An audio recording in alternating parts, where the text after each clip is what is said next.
বিয়ের আগের রাতেও মানসিকভাবে প্রস্তুত ছিলেন না জনপ্রিয় অভিনেত্রী অর্চিতা স্পর্শিয়া।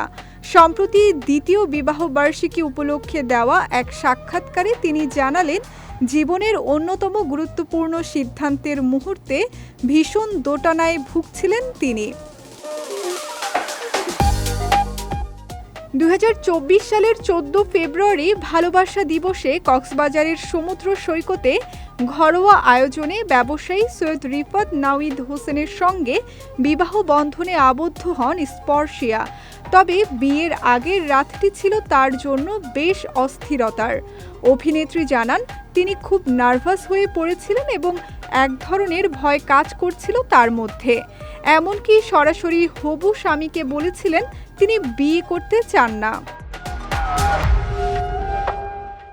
স্পর্শিয়ার ভাষ্যে পুরো বিষয়টি তার কাছে অবাস্তব মনে হচ্ছিল, কিন্তু নাওয়ীদের ইতিবাচক আচরণ পরিস্থিতি বদলে দেয়।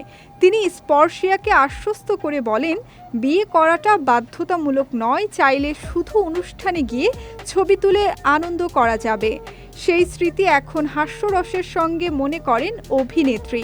মজা করে স্বামীকে বলেন, তুমি আমাকে ম্যানিপুলেট করে বিয়ে করেছ। বিয়ের সময় পরিবারের সমর্থনও ছিল গুরুত্বপূর্ণ। স্পর্শিয়ার ভয় বুঝে পরিবারের সদস্যরা তাকে সাহস দেন এবং জানান, কবুল বলতে না চাইলে বলার দরকার নেই। পরিবারের এই মানসিক সমর্থনই শেষ পর্যন্ত তাকে সিদ্ধান্ত নিতে শক্তি যোগায়। বর্তমানে দাম্পত্য জীবন নিয়ে বেশ সুখেই আছেন এই অভিনেত্রী। ২০১১ সালে মডেলিংয়ের মাধ্যমে ক্যারিয়ার শুরু করে নাটক ও চলচ্চিত্রে অভিনয়ের মাধ্যমে দর্শকপ্রিয়তা অর্জন করেন তিনি।